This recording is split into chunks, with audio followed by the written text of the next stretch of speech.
Seguimos. Bueno, hoy lo que íbamos a hacer era ver dos casos, que son dos casos un poco emblemáticos, pero bastante poco conocidos o poco visitados, porque en realidad son dos países que estudiamos poco en general, tanto en la materia general, tanto en la universidad general, como en todo lo que tiene que ver con las historias europeas, ¿no? Lo que tiene que ver con el centro de Europa, por lo general, se conoce menos incluso que el oriente europeo, ¿no? Porque Europa Oriental, sí, por la cuestión rusa, por la cuestión de la Revolución Soviética, alguna referencia más tenemos, pero por lo general lo que es el centro Europa, o lo que en el siglo XX se intentó llamar en algún momento la Mittel Europa, la Europa Central, salvo por Alemania, el resto es bastante desconocido. Y en particular estos dos casos que tenemos hoy para ver, que son el caso austríaco y el caso húngaro.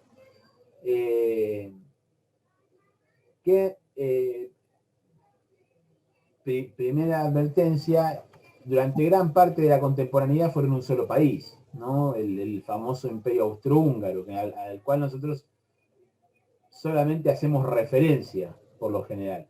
¿Sí? Es decir, cuando aparece el imperio austrohúngaro en la materia contemporánea general, es como una referencia por ahí, o hablamos de Viena y del mundo cultural vienés, y de Kautsky, de Freud, y de todos los que estaban ahí a principios del siglo XX, pero no hacemos demasiada referencia a lo que fue la política o la historia de esos países. Y la verdad que es una falencia importante, porque fue una de las grandes potencias de la contemporaneidad en Europa, ¿no? El famoso imperio austrohúngaro, en realidad, durante todo el siglo XIX tiene un papel fundamental, primero en el vencer a Napoleón, después en competir con Prusia por la unificación del espacio alemán, luego cuando se transforma ya en un imperio binacional, en el sentido en que es el imperio austrohúngaro, deja de ser el imperio austríaco y pasa a ser el imperio austrohúngaro, reconociendo las pretensiones nacionalistas de los húngaros después de 1848, sigue siendo una de las potencias centrales de suma importancia, aunque decae mucho, ¿no? Es decir, había decaído mucho, principalmente por la imposibilidad de producir un proceso de modernización industrial muy acabado. Y fundamentalmente pues es un imperio plurinacional, que al calor de los nacionalismos del final del siglo XIX y del principio del siglo XX, está permanentemente sacudidas por las tensiones internas de las nacionalidades que tienen ese imperio. A tal punto que precisamente nosotros lo poco que hablamos del imperio austrohúngaro es en relación al asesinato del archiduque en 1914, lo cual precipita la Primera Guerra Mundial, ¿no? Que es el origen fáctico de la Primera Guerra Mundial. Nosotros sabemos que el origen de la Primera Guerra Mundial en realidad es la competencia interimperialista entre las potencias, ¿no? Pero bueno, el argumento fáctico, lo que encendió lo que encendió la mecha fue el asesinato del heredero al imperio austrohúngaro, que va a desatar el mecanismo de alianzas que propicia la conflagración bélica y la guerra mundial. ¿Sí? Acabo de hacer un resumen de 100 y pico de años de historia en 5 minutos, ¿no? Así que acabo de saltear un montón de cosas importantes, pero hasta ahí. Pero escúchame, está bien porque es el perfil youtuber que necesitamos para la historia. Bueno, está bien. 100 años en 5, esa onda, creo que va bien. A mí me convenciste. Ahora dibujo con un mapa, ¿viste? Así que empiezo a dibujar con una manito y con austrohúngara se dividió. Se dividió. Historia para millennials. Volviendo. ¿Qué pasa con el imperio austrohúngaro finalizada la Primera Guerra Mundial? Bueno, deja de existir. Por el Tratado de Versalles y después por el llamado Tratado de Trianón, el imperio se degrada, se separa en un montón de estados, ¿no? Aparece Checoslovaquia, aparece Yugoslavia, se separa Austria de Hungría, efectivamente, y esa unidad que existía en torno a la figura monárquica deja paso a una pluralidad de estados nacionales que, si bien tienen una fuerte carga nacionalista, en algunos casos han tenido una historia como estado más bien lejana, ¿no? En el tiempo, y que es construir unos nuevos estados. En ese sentido es interesante lo que va a suceder tanto en Austria como en Hungría. que son un poco las experiencias que vamos a ver hoy. En el caso húngaro, lo que nosotros vamos a tener es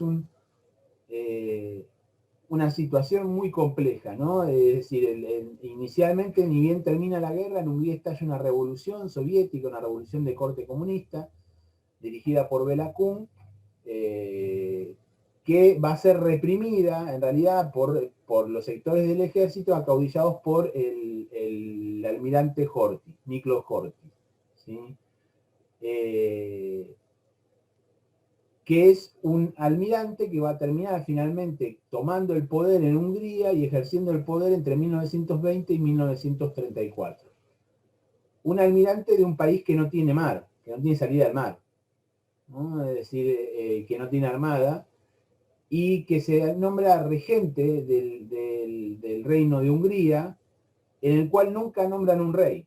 Es decir, constituyen el reino de Hungría, pero no tiene un rey, pero tiene un regente. Entonces Horthy es almirante de un país sin armada, regente de una monarquía sin rey.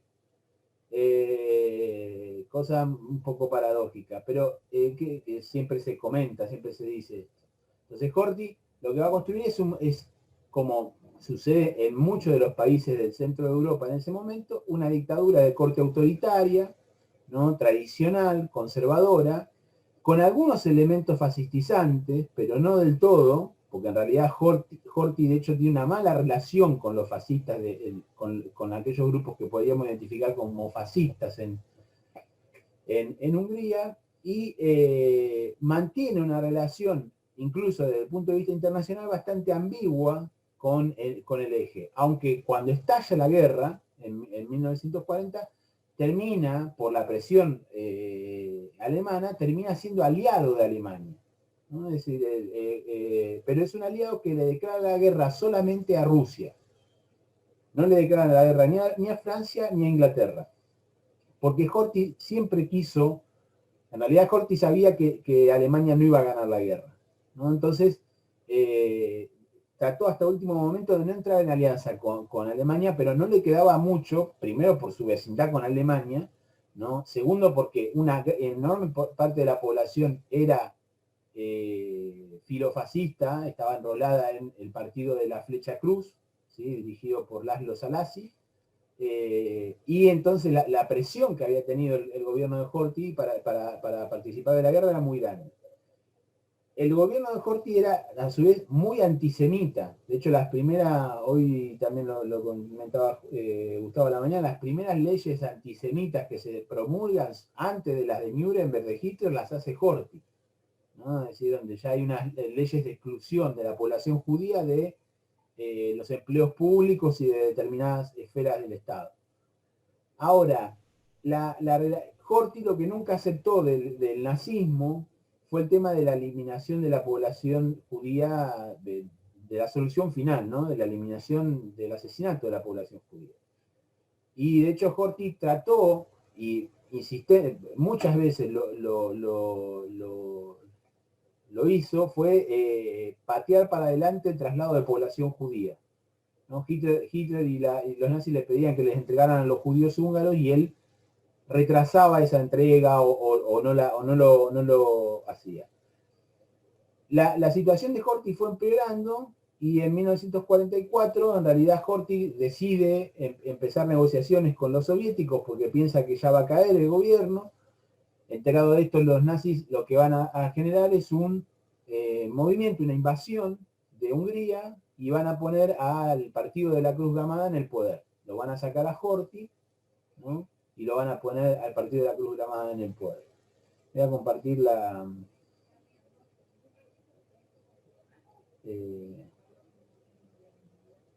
esto, para así les voy mostrando, a mí no solamente voy a hablar.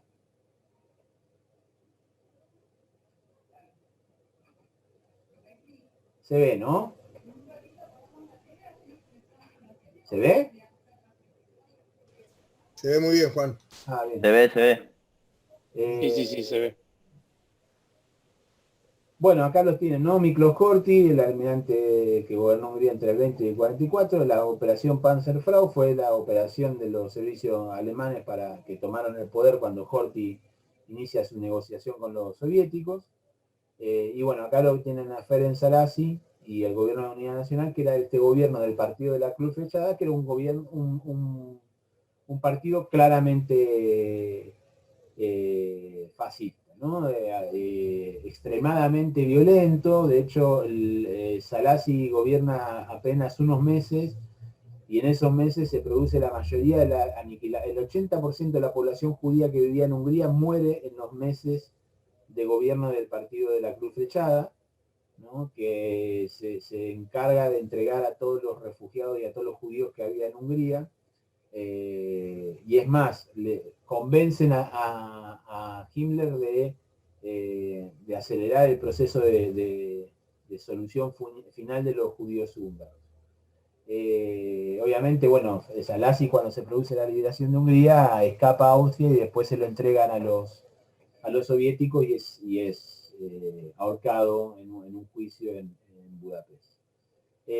Ahora, ¿cuál es la particularidad para los casos que hemos visto nosotros del caso húngaro? Bueno, que Hungría va a ser una república popular, ¿no? Va a ser una república tras la liberación soviética, se va a convertir en una democracia popular al estilo de lo que fueron todos los regímenes detrás de la cortina de hierro, ¿no? Va a ser un régimen que por otro lado va a tener una fuerte oposición de la población, que es básicamente conservadora y católica, y esa oposición se va a expresar en un movimiento revolucionario que hace un rato Gustavo me recordaba que hoy justamente, el 23 de octubre, se cumple un aniversario de ese movimiento, que es la revolución de 1956, ¿no? En Hungría. Un intento de parte de la misma conducción del Partido Comunista Húngaro, dirigido por Imre Nagy, y de los nacionalistas húngaros de liberarse de la dependencia soviética e iniciar un proceso de reformas por el cual Hungría dejaría de estar dentro del Tratado de Varsovia y dentro del bloque socialista. Ese proceso en realidad termina generando una revuelta que deviene en revolución, y esa revolución se le pone fin con una invasión, que es la invasión soviética del año 56, ¿no? Que de hecho a nivel internacional va a generar una fuerte ruptura dentro del comunismo, de los partidos comunistas, porque es vista como una gran contradicción, ¿no? Esta idea de que la Unión Soviética es una muestra clara de que la Unión Soviética ahí en realidad no está construyendo el socialismo, sino que lo está imponiendo a tancazos, ¿no? Es decir, está imponiendo el socialismo por la fuerza. Ahora, tras Nagy y los dirigentes de esa revolución, la mayoría son ajusticiados por el poder soviético, y después se instala un gobierno con Matías Rákosi y con otros líderes, que sin embargo no va a ser uno de los gobiernos más represivos de las democracias populares de Europa Central y Oriental, ¿no? Es decir, se va a caracterizar más bien por ser bastante laxo. El régimen comunista post-56, más allá de un primer momento de mucha represión, después va a ser un régimen de los regímenes comunistas de la región, va a ser uno de los más laxos. A tal punto que cuando se produce la caída del régimen comunista, es una de las caídas más tranquilas, más pacíficas de las que se produce. Hoy mismo le comentaba a los de la mañana, por una cuestión de símbolos y de hitos, tendemos a pensar que el primer régimen que cayó fue el régimen de la República Democrática Alemana, ¿no? Por la idea de, bueno, cae el muro de Berlín y cae el socialismo real. Pero lo cierto es que en realidad los regímenes de socialismo real empezaron a caer antes que el de la RDA. De hecho, la caída de la RDA es una de las últimas. El último régimen que cae es el de Albania. Pero Albania es un mundo aparte, ¿no? Es menos que menos, pero digo, no nos vamos a meter ahí porque es meterse en un tema muy, muy específico. Pero en el caso de Alemania, la República Democrática Alemana, que cae en noviembre del 89, ¿sí? La caída estuvo antecedida por la caída del régimen polaco y por la caída del régimen húngaro, ¿sí? Que ya en 1990 se convierte en una república, ¿no? Que es un poco a donde arranca nuestra historia. Es en el proceso de esa transición entre el comunismo y el nuevo régimen político que aparece con fuerza el partido que es hoy por hoy el partido que representa el populismo de derecha más importante en el país y uno de los más importantes en Europa, que es el partido Fidesz, ¿no? La Alianza de Jóvenes Demócratas, en realidad se forma así, como Alianza de Jóvenes Demócratas en 1988, y es dirigida en ese momento por un muy joven abogado que se llama Víctor Orbán, ¿no? Que es el actual primer ministro de Hungría. El Fidesz, o sea, esta Alianza de los Jóvenes Demócratas, más tarde se rebautiza como Fidesz, que quiere decir, es el acronómico de Unión Cívica Húngara, ¿no? Es la Unión Cívica, no radical, húngara. Es la Unión Cívica Húngara, que inicialmente es un partido liberal, pero que progresivamente va a ir adoptando posturas populistas, conservadoras, ultraconservadoras, finalmente nacionalistas y xenófobas, que hacen que hoy en día claramente el Fidesz y el régimen de Orbán sea reconocido como casi el modelo del populismo radical de derecha. A tal punto que el mismo Orbán ha planteado la idea de que el objetivo de él es construir una democracia o una república iliberal. ¿Sí? Iliberal en el sentido en que no es liberal, no, antiliberal, totalmente antiliberal. Y de hecho ha escrito varios trabajos sobre eso y lo toma un poco de cierta politología de algunos autores norteamericanos, el concepto este del iliberalismo.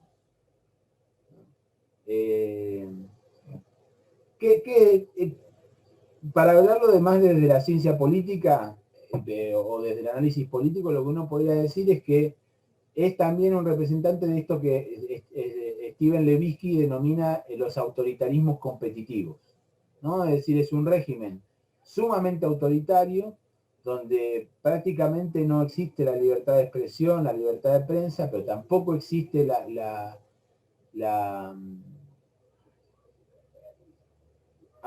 existe una represión, pero que no llega a ser una represión tan masiva como en un régimen típicamente autoritario, pero convive eso con una ficción de competición, diría Levitsky, ¿no? Es decir, es un autoritarismo competitivo porque periódicamente realiza elecciones y compite con otros partidos, a los cuales el partido de la mayoría les hace la vida imposible, pero los deja participar. Este concepto de autoritarismo competitivo se ha aplicado básicamente a Rusia y a muchos de los países de la ex Unión Soviética, ¿no? Donde se han instalado regímenes de partido que han durado 20, 30 años, y si bien no son regímenes de partido único, porque hay partidos en la oposición, la capacidad de los partidos de la oposición para llegar al poder es prácticamente nula. Fidesz inicialmente formó parte o sea, en la transición a la democracia en Hungría, después de 1990, hay dos grandes partidos que son el Foro Democrático y Fidesz, por un lado, que son los que se representarían a los sectores más liberales, y después está el Partido Socialista Húngaro, que es una suerte de continuación del viejo Partido Comunista, más que un partido socialista al estilo socialdemócrata, ¿se entiende? Es el Partido Comunista Húngaro que se redefinió y se transformó en Partido Socialista. Durante los primeros años de la transición, el gobierno lo ejerce el Foro Democrático, y posteriormente, bueno, Fidesz accede al gobierno por primera vez entre el año 98 y el 2002, con Orbán a la cabeza. Pero en ese momento Orbán era visto como un representante más de esta tendencia popular conservadora de Europa. De hecho, Fidesz participaba de la Internacional Liberal y de los y a nivel europeo participaba del Partido Popular Europeo. Llegó a ser incluso a ocupar el lugar de la vicepresidencia del Partido Popular Europeo. Es decir, era un partido conservador. Se estaba convirtiendo en un partido liberal conservador. Ahora, Después del 2002, Fidesz pierde pierde el poder en Hungría, es reemplazado por un gobierno del Partido Socialista, ¿no? Un gobierno que encima le va muy mal en términos económicos, ¿no? Un gobierno que se tropieza con la crisis del 2008, y ese gobierno a su vez no puede solucionar el impacto que ya tiene en Hungría la inmigración de población que viene de los Balcanes. Todavía no estamos hablando de gran problema inmigratorio que va a venir ya en el 2014 con la población que llega más de Medio Oriente, no solo de los Balcanes. Pero en primer lugar, Hungría tenía problemas con esa inmigración proveniente de los refugiados de las guerras de los Balcanes de los años 90. Ahora, en el 2010 vuelve a haber elecciones, y en esas elecciones Fidesz, aliado con otros partidos, logra hacerse del poder. Y desde el 2010 hasta acá, Víctor Orbán gobierna Hungría. Ya ganó 3 elecciones, ¿sí?, consecutivas, produjo un cambio en la constitución, modificó el régimen electoral, eliminó casi el 40% de la cantidad de diputados dentro del Parlamento húngaro, y modificó el sistema de circunscripciones, con lo cual ha hecho más difícil la representación de las minorías, ¿no? Esto es viejísimo, cualquiera que sepa un poco de historia política sabe que cuando uno modifica circunscripciones y toquetea algo del sistema electoral, puede rápidamente subrepresentar a las minorías, ¿no? Y eso es un poco lo que hizo Orbán desde el gobierno. Orbán va a asumir cada vez con más fuerza un discurso euroscéptico, a pesar de que nunca abandona la Unión Europea y nunca abandona el euro, ¿no?, al cual critica mucho, pero siguen usando. Y si bien vive en crítica con la Unión Europea, trata desesperadamente, y lo ha hecho, de conseguir fondos provenientes de la Unión Europea, ¿no? Fondos económicos para principalmente obras de infraestructura. En un primer momento, el éxito de Fidesz se asocia principalmente... Una pregunta. Juan, ahí estaban queriendo decir algo. Sí, perdón. En Hungría no usan euro. No, el euro como moneda, ellos no la usan, no la desvergan, no tienen el euro como moneda interna. Pero él no tiene él recibe euros de Europa y no tiene ningún problema con el uso del euro en el sentido de moneda de intercambio, ¿sí? Y tiene créditos con Europa, que eso es lo importante. Tampoco usan el euro en Checoslovaquia, tampoco lo usan, pero esas son maneras de evitar no hubo una paridad como hubo en España, es cierto, tienes razón. Juan, ¿puedo comentar algo que me parece interesante? Sí. En esto que vos señalabas de todas las restricciones políticas hacia las minorías, también aparece, justo cuando vos mencionabas el euroescepticismo, esta rearticulación en el discurso de las mayorías, que lo venimos viendo, por ejemplo, en el Frente Nacional, en esta idea de democracia de estos sectores, que justamente con esta idea del euroescepticismo y la antiinmigración que aparece fuertemente en el 2015, que va a alargar justamente una campaña muy fuerte, Fidesz en contra de la inmigración, va a plantear un plebiscito, a ver si están de acuerdo o no con la incorporación de inmigrantes que le impone Alemania a Hungría. Entonces me parece interesante esta rearticulación en torno a la democracia, que dicen, bueno, nosotros avanzamos sobre un tipo de democracia, o sea, recortan con la reforma de la Carta Constitucional y Electoral de Hungría, pero por otro lado dicen, bueno, nosotros somos los únicos de la Unión Europea que hacemos un plebiscito y realmente le pregunta a su población qué es lo que quiere hacer con respecto a los inmigrantes, con respecto al euro y demás. Eso me había gustado aclarar. Son democracias, después va a pasar lo mismo cuando ahora veamos Austria, es que apelan a la idea del plebiscito, del referéndum, muchas veces, ¿sí? Por eso también dicen, vos escuchás los discursos de Orbán, y Orbán dice que el más demócrata de los demócratas es él, ¿sí? Por esta apelación al plebiscito, a la utilización de los referéndums.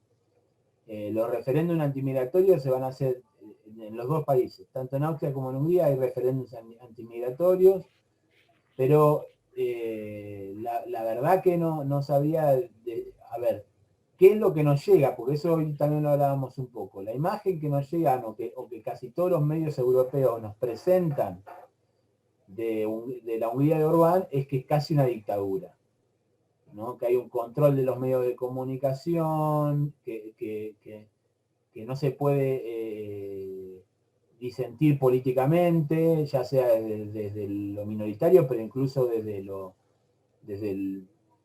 otros posicionamientos políticos. Ahora, es verdad, por otro lado, que el sistema sigue siendo un sistema competitivo, es decir, sigue habiendo elecciones, y las elecciones las gana Fidesz. El argumento es, bueno, no son limpias, no son justas esas elecciones. Ahora, todos los sistemas, y esto ustedes que son de ciencias, los que sean de ciencia política lo saben bastante bien, todos los sistemas políticos tienen trampas, ¿no? Es decir, tienen trampas, porque es esto que uno puede decir, bueno, en Estados Unidos gana un candidato, pero como utilizan el sistema electoral termina ganando otro a la presidencia. Sí, Juan, yo por ahí lo que iba a agregar es que precisamente también creo que lo que decía el compañero lo usan como una trampa, porque esto de llamar a un plebiscito o algo lo usan en contra o en una oposición a una política europea en general, pero para adentro son más de corte autoritario, como decía, los refuerzos que ha tomado Orbán con la Carta Magna y demás, porque en este caso es un plebiscito en contra de una política migratoria que la impone la Unión Europea. Sí, está bien, pero el tema es que acá la discusión es siempre qué es lo que te impone la Unión Europea. Claro, sí. El argumento de todos ellos es que la Unión Europea impone cosas a los grupos nacionales. ¿Sí? Claro, por eso, pero ellos se ponen en democráticos en ese tipo de oposiciones, pero por ahí para lo que es el orden interno no, toman un carácter más autoritario, que el discurso democrático lo toman en este caso para oponerse a la política europea en general, o sea, lo toman reforzando ese euroescepticismo. Sí. No sé si me explico. Sí, te explicaba tranquilamente. Sí, yo igualmente, a ver, muchas veces tengo mis reparos con respecto a esta cuestión no estoy defendiendo el Orbán y demás, pero digo, mi reparo con respecto a esta idea de cómo se presentan a veces los regímenes como dictatoriales. Más que nada viviendo en Latinoamérica, ¿no? Es cuando uno lee los medios internacionales a veces y hablan de Latinoamérica y te dicen, bueno, porque los populismos latinoamericanos son dictaduras que avanzan. Bueno, uno sabe que no es así, pero porque está en Latinoamérica. Además, no digo que Orbán sea Evo Morales, no estoy diciendo, o sea, no estoy con eso, pero lo que quiero decir es, efectivamente, hay pruebas fehacientes, Amnesty lo ha denunciado y demás, de que existen violaciones a los derechos humanos, de que existe un fuerte autoritarismo dentro de Hungría. ¿Sí? Ahora, no hay una prohibición de partidos, ¿sí? No hay, el sistema electoral se sigue, más allá de sus modificaciones, las elecciones se siguen haciendo. De hecho, hay partidos más de derecha que Orbán. Y de hecho, sí, ya lo vamos a ver, existen partidos más a la derecha de Orbán y existen partidos a la izquierda de Orbán, que se llama La Unidad, creo que se llama así, que es que ha nucleado a toda la izquierda y a los verdes en Hungría. Es decir, existen otros escenarios políticos también dentro de Hungría. Perdón, Juan. Yo lo relativizo mucho esto, ¿no? Es decir, hay que siempre tener muy en cuenta esta quién nos dice las cosas. Ahora les voy a pasar un pequeño informe periodístico y bueno, la idea más allá del informe, el argumento del informe es también ver eso, ver que en realidad hay que siempre estar muy atento de dónde sale la información. ¿Quién decía algo? ¿Gustavo, eras vos? Acá, Gianfranco. Sí. No, que justamente de la discusión esta, si son democracias o son autoritarismos, me parece que justamente el concepto de democracia iliberal o no liberal lo define bastante bien, porque es justamente lo que hablábamos, o sea, se mantienen, se apoyan sobre las mayorías, porque como decían sobre el plebiscito en el texto que nos dieron para leer, casi el 100% votó que no. O sea, se apoyan sobre las mayorías como que tienen el cierto apoyo social, y por eso tampoco no me parece que hay que, digamos, negarlos, o sea, negar estas experiencias, porque también estás negando una parte de la ciudadanía, ¿no? Que opta por esas opciones. Sí, a ver, Perdón, hay que tener cuidado porque ese 100% no es sobre el 100% de la población. No. Es solamente sobre el porcentaje que votó, que es la mayoría, o sea, son los que están con Orbán. O sea, no votó el 100%, creo que votó menos de la mitad de la población, además. Sí. Eso hay que tenerlo en cuenta No, también. pero en Europa en ningún lado el voto es obligatorio, y es raro que pase, salvo algunos casos, que pase, no sé, el 70% de la participación. a ver, O sea, nunca va a estar siempre el 100% de la población. No, esto, la cuestión de discutir lo democrático, ¿no? En estos momentos, qué difícil. Creo que para pensar este tema es más interesante pensar derecha, extrema derecha, derecha radical populista, porque ¿cuál sería el modelo de democracia para decir lo que es democracia o no? Tenemos, creo que, un mínimo común denominador, que si hay elecciones y hay cierta estabilidad institucional, con reglas que cumplen los distintos actores políticos, podemos decir que participan dentro de un sistema democrático, y que la extrema derecha ha entendido que ahí tiene un espacio para construir cierto tipo de política. Un poco lo que veníamos viendo también es ese cambio, ¿no? En la derecha neofascista inicialmente, y después en estas derechas radicales, que era o ir por fuera o ir por dentro. Y cuando van por dentro apelan a diferentes mecanismos políticos, referéndum, movilizaciones, armar un bloque en el Parlamento Europeo, jugar una interna dentro de la política europea. Entonces por ahí también vemos que son distintas estrategias donde los referéndums han jugado un rol, no solo en el caso de Hungría, sino en otros casos, ¿no? Y donde muchas veces está combinado con el euroescepticismo. Entonces, más allá de la valoración sobre la democracia, un poco lo que decía Juan sobre cuando se habla del populismo, ¿no? De Europa, de ciertos lugares se habla de los regímenes que no son democráticos, y muchas veces esos países donde se enuncian las falencias democráticas del populismo son países que tienen monarquía.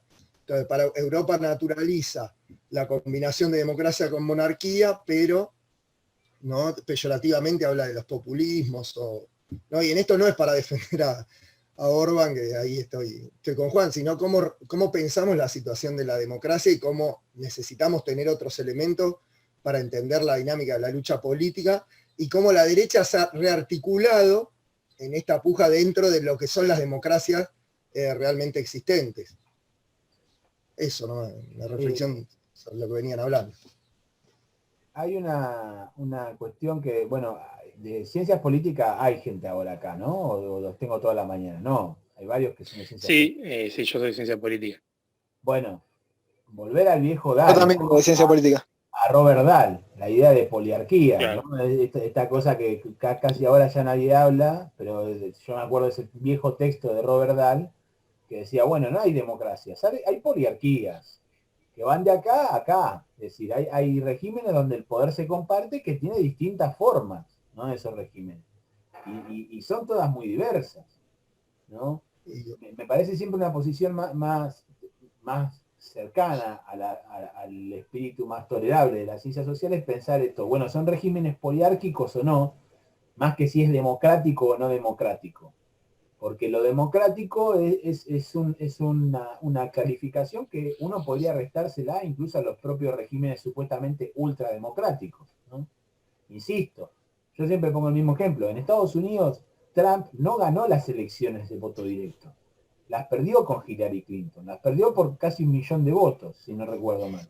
Y sin embargo, porque el sistema está armado de tal forma que existe el colegio electoral, el presidente es Trump, no Hillary Clinton.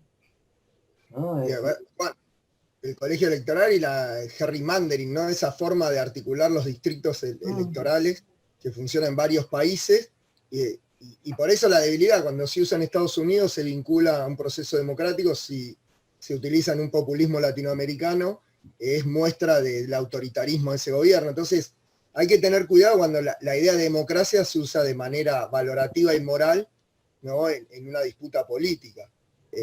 Hay que tener cuidado con eso. Generalmente todos los partidos, los regímenes se autovaloran como democráticos y acusan al resto de falta de democracia, ¿no? Entonces no hay que confundir esa voz de los nativos, ¿no? Esa denunciación con un análisis político. Me parece que ahí tenemos que tener cuidado.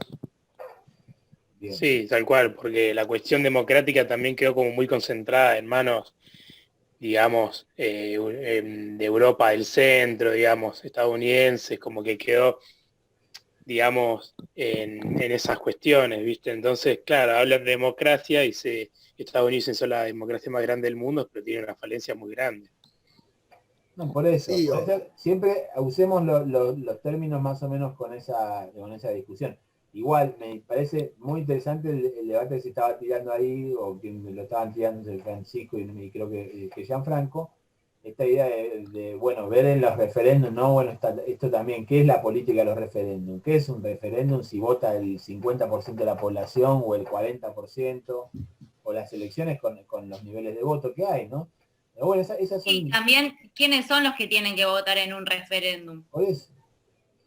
No sé, por ejemplo, se me ocurre el tema de Cataluña. ¿Tendría que votar solo Cataluña o toda España? Bueno, es una discusión. Es una discusión. O ciertas provincias de Cataluña. Bueno, sí. Hay algunas que no pero- están de acuerdo con la independencia. Pero los referéndums independentistas ya tienen otra tradición, incluso en el marco legal internacional. Sí, por lo general se tiende a pensar que en los referéndums independentistas vota la población que está en el lugar que pretende ser independizado. No vota el resto del país, vota esa población. Sí, pero si hay una provincia en donde gana el no, ¿se puede independizar de esa región? Bueno, y eso, ¿cuándo fue que pasó eso? ¿Y en dónde? Hay un caso, tal cual lo que me acabas de decir, pero ahora no me voy a acordar. Pero hay un caso tal cual lo que me acabas de decir que era así. Perdón, Juan. Creo que en Holstein, en Dinamarca, la región Dinamarca-Alemania, Sí. creo que pasó eso. Una región, o sea, quería pasarse a Alemania y otra mantener en Dinamarca y se terminó dividiendo el territorio en los dos, creo. Sí, pero no, a ver, los referéndums de independencia son otra cosa, porque está la discusión cuánto necesitas también, es decir, porque si vos ganaste por el 2%, ¿qué quiere decir? Por eso son tan reacios a no dar los de referéndum de independencia, porque a veces los referéndums de independencia se dice, bueno, el que gana mayoría simple decide. Entonces te pasa como en Escocia, nos vamos de tema, digo, pero te pasa como en Escocia, que el último referéndum que fue hace unos años, en realidad lo perdieron por muy poquito. Y vos decís, bueno, no te podés independizar si la mitad de la población no quiere independizarte. Ahora, tampoco tenés por qué quedar si la mitad de la población se quiere ir, ¿no? Es como que es una discusión que no... Ahí es un nudo geográfico. Bueno, y además, en Escocia, sí, pero en Escocia tal vez había muchos que votaron seguir siendo parte de Gran Bretaña con la idea de seguir en Europa. Y después le cambiaron el nombre del juego. Bueno, sí, está bien, es cierto. Es cierto, pero por ejemplo, vos has tenido referéndum independentistas en Quebec, en Canadá, y los han perdido por 5 votos, por 5% de votos, y el tema era que los nacionalistas de Quebec decían que bueno, que estaban votando los inmigrantes, y que los inmigrantes no podían votar porque no eran francoparlantes. Y entonces ahí se les dijo, bueno, no muchachos, votan todos los que viven en Quebec, ¿cómo no van a votar los inmigrantes? Votan igual. Y ahí empiezan todas esas discusiones. Pero los referéndums independentistas son para hacer un libro aparte. Aparte, la cantidad que ya se han hecho en los últimos años es impresionante. O sea, hay muchísimos referéndums independentistas en curso y que se han hecho. De hecho, en Escocia el año que viene se vuelven a hacer. Está previsto hacerse otro referéndum en Escocia el año que viene. Así que... Juan, Eso es para un Tal vez lo interesante es ver cómo estas tramas institucionales, los conceptos de democracia e independencia tienen que ver con construcciones políticas, ¿no? Y por eso venimos trabajando en este curso la cuestión de los contextos, del concepto de derecha, del concepto de democracia, del concepto de fascismo, neofascismo, cómo va cambiando, se va rearticulando, y por eso también es interesante incluso que quienes hacen ciencias políticas tengan en cuenta esto, ¿no? El contexto histórico, la historicidad de los conceptos, y ver cómo la política va, de alguna manera, haciendo mutar estas situaciones, ¿no? Entonces, ¿qué entendemos la otra vez hablamos, qué entendemos por revolución y por reacción en cada contexto? Bueno, ¿qué entendemos por democracia, por independencia, por derecha, por izquierda? ¿No? Sí, hay mucho. Bueno, ayer justo hablábamos de un artículo, ¿no? De esto de los rojipardos, ¿no? Donde izquierda y derecha se articulan en algunos lugares y donde parecía impensada esa posibilidad hace, no sé, 30, 40 años atrás, y hoy en día hasta eso tenemos que pensar, en tanto que la historia está mostrando que hay articulaciones novedosas. Bueno, sigo un poquito y después volvemos al debate y seguimos contra eso porque sos autoritario y no sos democrático, y dejás que la clase tome la deriva que el pueblo quiere. Obvio. O sea, A mí no me importa lo que el pueblo quiere, yo creo en la Vos sos un líder carismático y yo soy un basista. Yo creo en la razón, soy un líder tecnocrático. A ver, bueno, hoy decían precisamente que hay partidos por derecha en Hungría. Bueno, el partido más importante es Jobbik, ¿no? Que es el movimiento por una Hungría mejor. En realidad es un juego de palabras Jobbik, porque en húngaro puede significar varias cuestiones. Tiene dos significados, porque puede ser movimiento por una Hungría mejor, pero también puede ser por movimiento por una Hungría más de derecha o más derecha, porque Jobbik quiere decir mejor y derecha. La primera palabra, parte de Jobbik quiere decir mejor y derecha. Tiene el doble significado la palabra en húngaro. Jobbik está dirigido por Gábor Bona, se forma en 2002, es claramente un movimiento neofascista, ¿sí? en el sentido más tradicional de la palabra. Su protagonismo viene básicamente dado por un grupo de choque que organiza, que es la Guardia Húngara, o también se la conoce como la Guardia Magyar, que se dedica básicamente a militar, pero también a pegarle a los inmigrantes, ¿no? Esto típico que hacen los movimientos neofascistas. Tienen todo este tema de la formación paramilitar, ¿no? Pero también tienen su participación electoral, y una participación electoral muy importante. Hoy por hoy, Jobbik es uno de los principales partidos de la oposición a Fidesz en Hungría. De hecho, en el Parlamento actual, Fidesz tiene cerca de 180 diputados con su partido y los partidos aliados, y Unidad, que es la unidad que es lo que nuclea a toda la izquierda, llega a 38, y Jobbik llega a 26 diputados, más o menos. Sí, el neofascismo tiene 26 diputados. Aparte de que lo tienen Orbán, los húngaros son tan de derecha que tienen la capacidad de tener otro partido más a la derecha que Orbán, que tiene 26 diputados. Así que fíjense también el sistema político por dónde va, ¿no? O sea, y esto habla mucho. Una pregunta. Sí. A raíz de este partido nuevo, Jobbik, ¿Orbán radicalizó más el discurso o lo moderó? Orbán, frente a ellos, se presenta como más moderado. Él los presenta a ellos como extremistas. ¿Sí? Y ahí capaz que hay una pregunta para hacerse, si no es que a Orbán le sirve que haya un extremo más extremo que él, pero sí coincide el tema del crecimiento de Jobbik con el giro de Orbán. El giro de Orbán es básicamente a partir del 2010, ¿no? Ya en su segundo gobierno. En el primer gobierno de Orbán no hay ese giro tan marcado hacia la derecha. No es un gobierno conservador y demás, pero nadie lo clasificaría como un gobierno de ultraderecha, como hoy por hoy se lo clasifica, ¿no?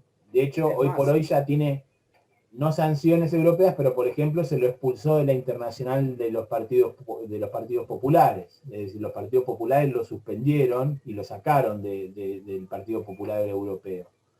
Está suspendido, no lo sacaron de todo, está suspendido del Partido Popular Europeo, Fidesz, digo, por esta deriva nacionalista. Pero sí es una buena pregunta, a ver si en realidad Orbán se radicaliza porque aparecen estos.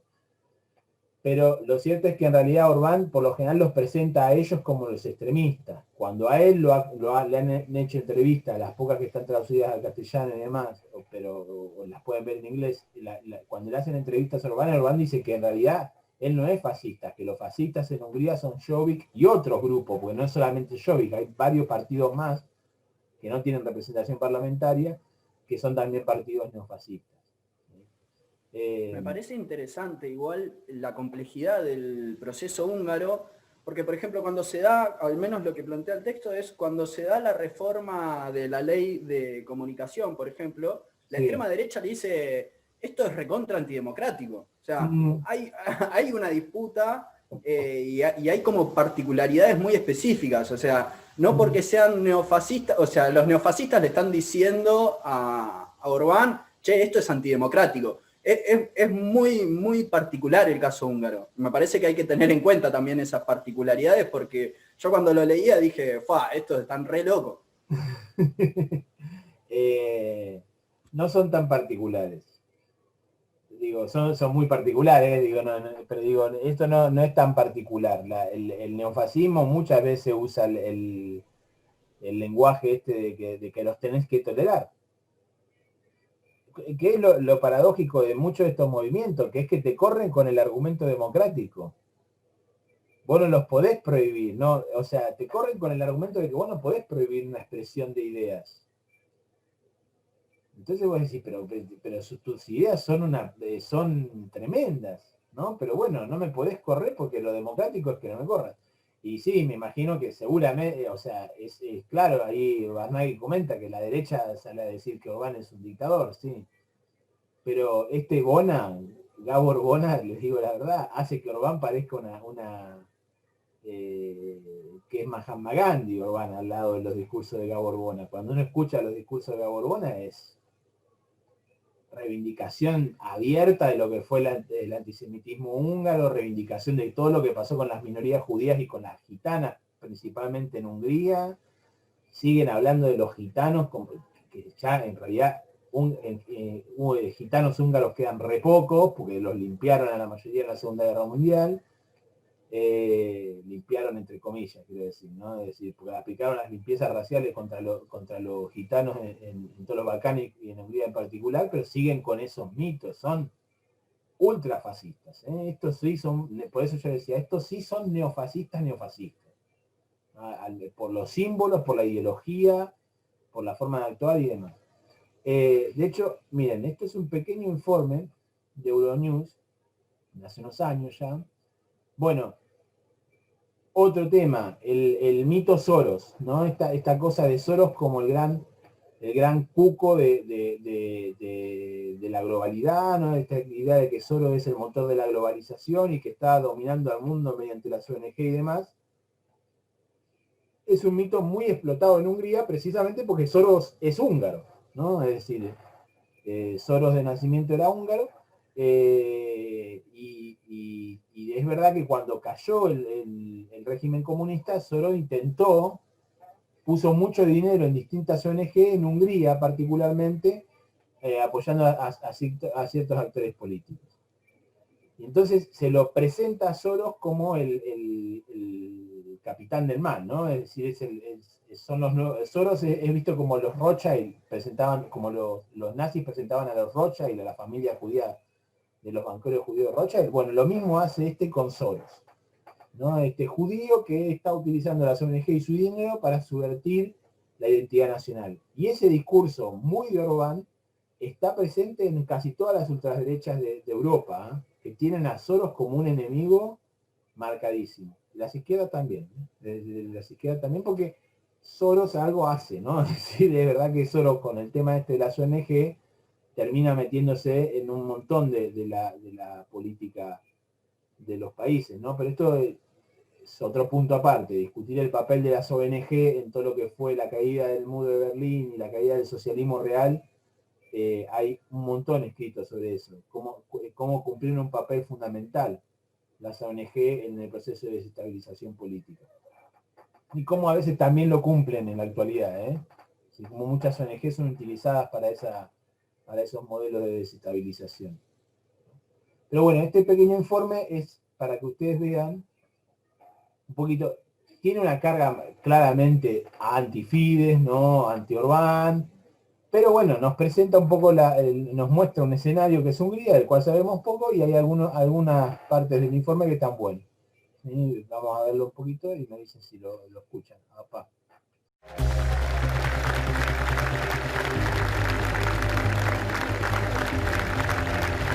El pasado 23 de octubre fue la fiesta nacional húngara. El país conmemora ese día la insurrección de 1955 contra el régimen comunista. El primer ministro Viktor Orbán aprovechó la ocasión para atacar de nuevo a quienes acusa reiteradamente de planificar la destrucción de la civilización europea.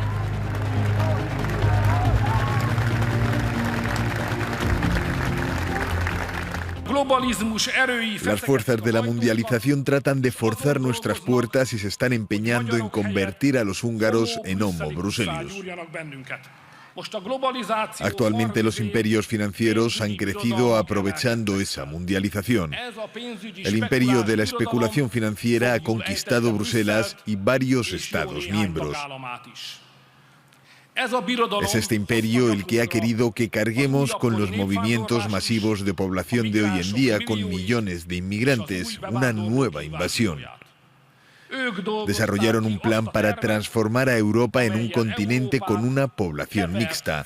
Y ahora, los únicos que resistimos somos nosotros. Entre los asistentes hay algunas voces disonantes que acusan al gobierno de Orbán.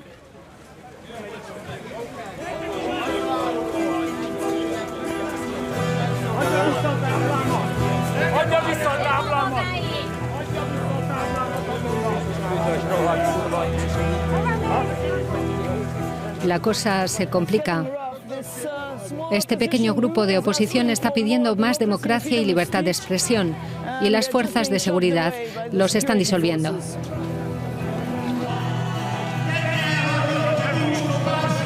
El gobierno corrupto fuera, avergonzáis la memoria de lo ocurrido en el 56, sois una banda de ladrones asquerosos.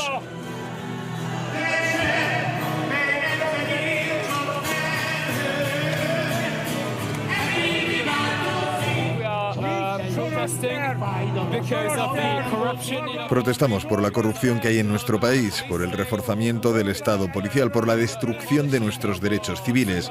Estamos perdiendo nuestras libertades una tras otra. Muchos jóvenes están yéndose del país para vivir libremente en otros, pero yo creo que hay que luchar desde dentro, desde aquí. El de Balázs László es otro tipo de combate. Este joven de 22 años es uno de los fundadores del nuevo partido de extrema derecha húngaro Fuerza y Determinación.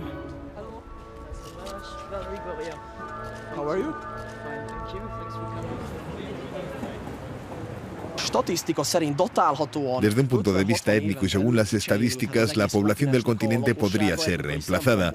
Se estima que alrededor de 30 millones o hasta incluso 70 millones de musulmanes de Oriente Medio ya están viviendo aquí, en Europa.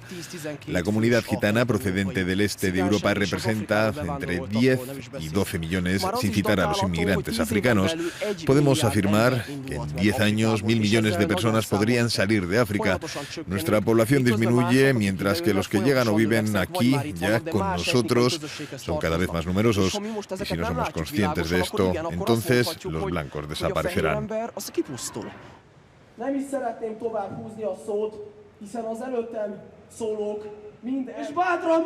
Puedo decir con firmeza que la derecha radical está de vuelta, aquí y ahora.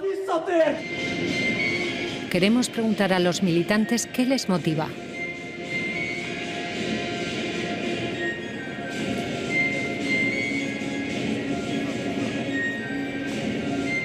They must prevent Debemos evitar, por ejemplo, que el neoliberalismo y la inmigración musulmana lleguen a nuestro país. Hay que evitar que ocurra lo que está pasando en los países occidentales. Esto, a mi juicio, los está arruinando. ¿Qué responde usted cuando la gente dice que este movimiento, este partido es neonazi? Only the leadership can give us an interview, not the people here. Okay. And only Balázs is here from the leadership. And no one else. Finish. Idiotas, no os atreváis a encenderla, que os den. Ok, la entrevista ha sido interrumpida. Aquí no se nos ha recibido muy bien. Solo se nos ha permitido entrevistar al líder.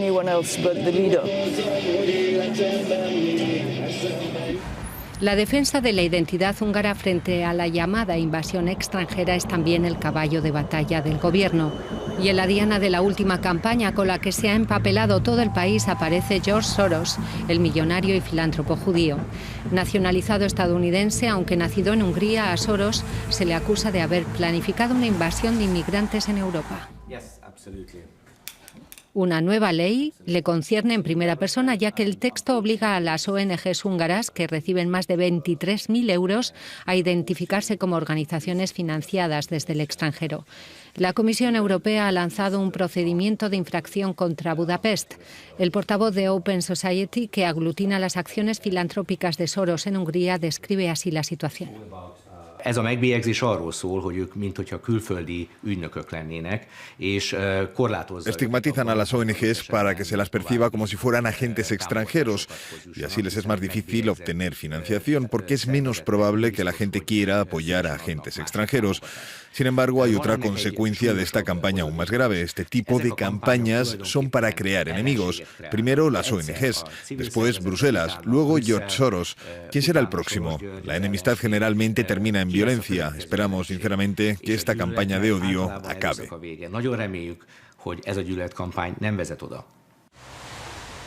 Tenemos cita en los locales de la Fundación Aurora. Hay pintadas antisoros de un grupo de extrema derecha en la acera. Aurora reúne a varias asociaciones pequeñas de defensa de los derechos humanos y las minorías. Hi. Hello. Hi. Nice to meet you. Hi. Come inside.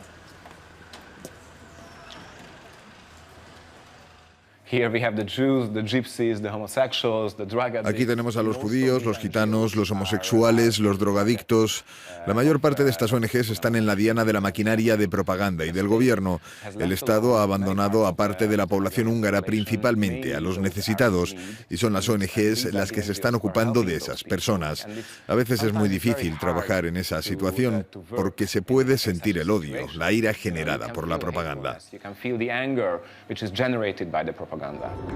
Nos dirigimos hacia el sur del país, a la frontera con Serbia. Aquí se erigió una barrera de 175 kilómetros después del aflujo de miles de inmigrantes que atravesaron la frontera ilegalmente en 2015. Aquella crisis marcó a los habitantes de Ásotalom. Algunos responden mordaces cuando se les cuestiona sobre el tema de George Soros o sobre los refugiados. Para empezar, al viejo gordo habría que matarle. Es difícil ganar a alguien que piensa así. A tipos como ese solo se les gana si se les entierra. No queremos en absoluto que nos infesten o que otras naciones nos molesten en nuestra cristiandad. No queremos ni refugiados ni otras religiones. Una cosa es segura, deberían estar atados a la valla con un par de tiros. Así los otros no se atreverían a venir aquí.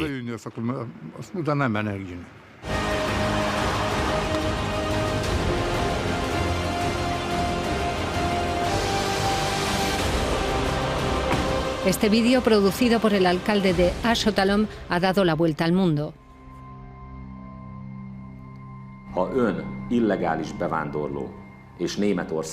Su mensaje a los inmigrantes es el siguiente: acceder a Hungría por cualquier otro sitio que no sean los puestos de frontera oficiales es ilegal. Más vale, dice, pasar por Croacia o Eslovenia. Optar por Hungría es malo y por Ásotalom peor. Laszlo Toroczkai es vicepresidente del Jobbik, la formación de extrema derecha principal oponente del Fidesz en el gobierno. El alcalde de Ashottalom ha creado su propia guarda fronteriza.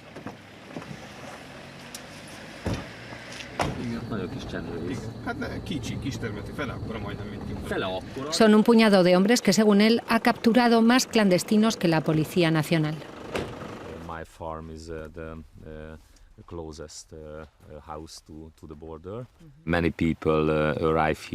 Mucha gente llega de Pakistán, de Bangladesh, de Marruecos o de Kosovo. En esos países no hay guerra, no son refugiados, pero atacan esta valla fronteriza todas las semanas.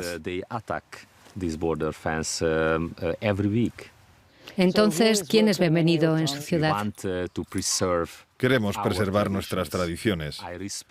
Respeto el Islam, pero en mi país el Islam es incompatible con las tradiciones húngaras.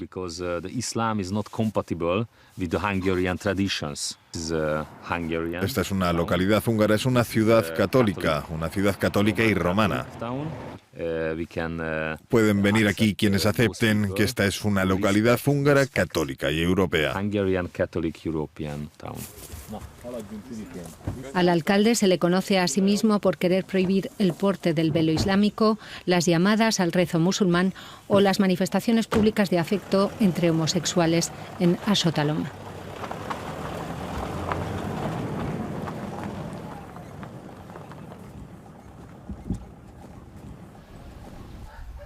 Su pueblo se cita a modo de ejemplo entre los movimientos patrióticos y supremacistas blancos en Europa y Estados Unidos que atraen a ciertos inmigrantes afines con los ideales del alcalde. Nos indican la casa de una vecina alemana.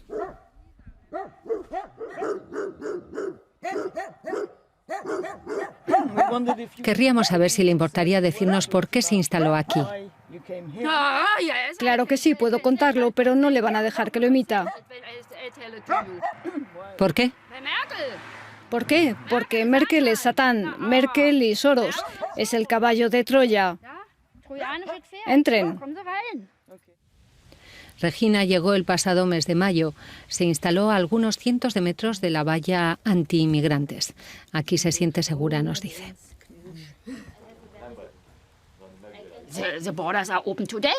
Las fronteras en Alemania están abiertas. Es un escándalo, un escándalo. Por eso pensé que debía irme de allí. Me pareció que este lugar está bien. Hay una frontera protegida. Sabía que si ellos, los inmigrantes, cruzaban la frontera, no me matarían. Irían a Alemania por el dinero. Pero un día seguramente ya no quedará dinero en Alemania. La pena prevista si se entra de forma irregular en el país son 3 años de cárcel. La pasada primavera el Parlamento húngaro aprobó la detención sistemática de los demandantes de asilo en 2 campos de tránsito cerrados situados cerca de la frontera con Serbia. Esta es otra de las disposiciones de la nueva ley húngara sobre el asilo que la Unión Europea tiene en su punto de mira por ser contraria a las leyes internacionales. Los medios de comunicación no pueden acceder a los campos.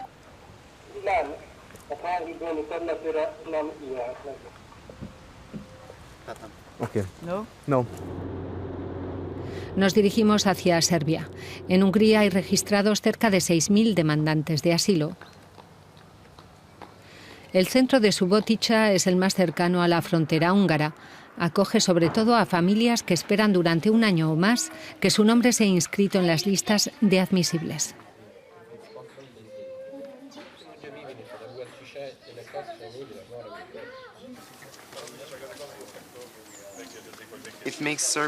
Esta situación convierte a Serbia en un gran centro para quienes quieren pedir asilo en la Unión Europea. Con todas esas reglas y las dificultades ingentes para pedirlo, tienen a la gente esperando cada vez más tiempo, pendientes de una decisión. Dejan la puerta abierta al contrabando y a los contrabandistas.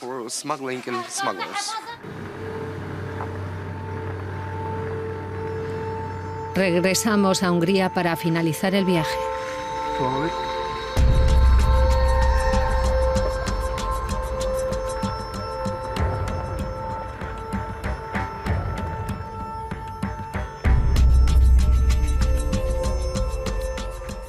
Este es el final de la valla en el cruce entre Serbia, Rumanía y Hungría.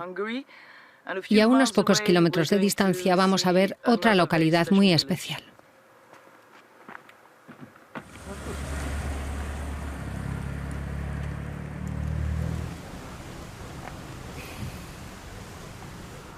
Nuestro pequeño pueblo, reza la pancarta de Kubecaza, una localidad tranquila sembrada de flores y banderas europeas. Nos cuentan que los pocos carteles de la campaña anti-Soros los ha colgado alguien esta noche.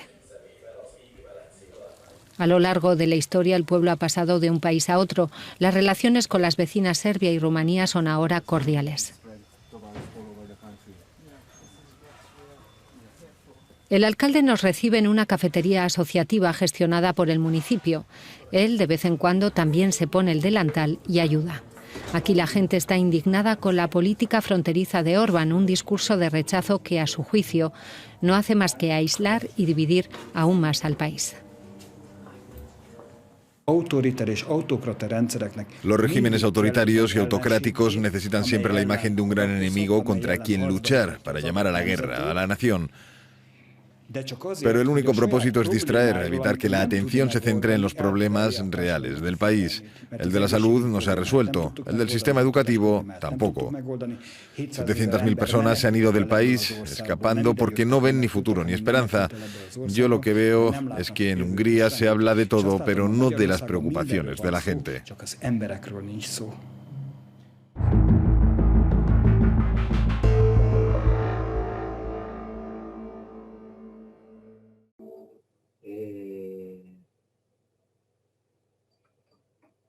No, bien. Nada, para que vieran un poco cómo... ¿Se me escucha?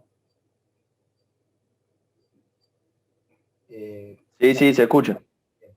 No, para que vieran un poco la situación, ¿no? Bueno, el informe está claramente, tiene una intención clara, ¿no? Es un informe de Euronews, que es la agencia de noticias europea, y tiene una intención de mostrar el gobierno de Orbán y de Hungría como algo tremendo. Pero más allá de la carga que tiene y esta cosa de comparar un pueblito gobernado por Jobbik y un pueblito gobernado por los socialdemócratas, ¿no? Como que incluso es como muy burdo, ¿no? Esta escena del alcalde que va y le da la comida a los chicos y le pone la mano en la cabeza, es como que esta cosa presentar una cosa como muy naif y la otra como tremenda, que es tremenda, igual, no, con esto no quiero decir que no lo sea, pero más allá de eso es interesante que es mirar un poquito la cuestión y ver el tema migratorio, ¿no? Cómo es lo que cruza, como ya lo hemos visto en varios casos, pero en particular en estos países con mucha fuerza, porque son los países que están realmente en la frontera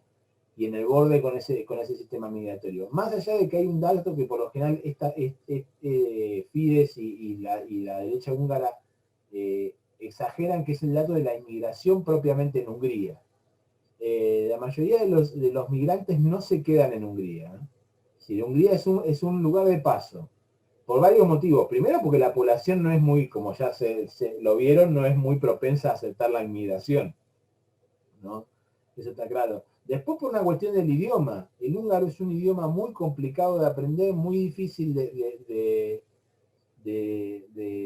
poder hablarlo, y a su vez es un idioma muy insular. El húngaro se habla solamente en Hungría, no es un idioma que sirva, ni siquiera, no es ni el alemán, ni el francés, ni el inglés, lo cual hace que sea todavía menos interesante estar ahí. Y lo cierto es que los números no indican un aumento de la población en Hungría sustancial, porque es verdad que Hungría, como Serbia, como gran parte de los países de los Balcanes, es más bien un lugar de paso más que de destino de la migración, ¿no? Porque no hay tampoco una oferta de empleo como si la hay en Alemania, en Francia o en Inglaterra.